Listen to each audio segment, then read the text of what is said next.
প্রধানমন্ত্রী শেখ হাসিনা পদত্যাগ করেছেন। দেশের দায়িত্ব গ্রহণ করেছে সেনাবাহিনী। আজ ৫ আগস্ট ২০২৪ তারিখ বিকেলে জাতির উদ্দেশ্যে ভাষণকালে অন্তর্বর্তী সরকার গঠনের কথা জানান সেনাপ্রধান ওয়াকুরুজ্জামান। ইন্টারিম গভর্নমেন্ট আমরা ফর্ম করব।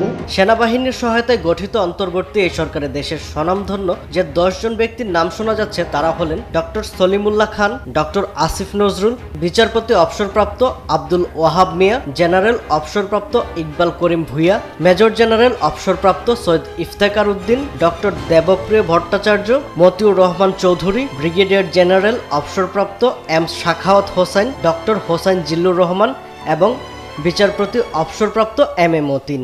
ইন্টারিম গভর্নমেন্টের মাধ্যমে এদেশের সমস্ত কার্যকলাপ চলবে।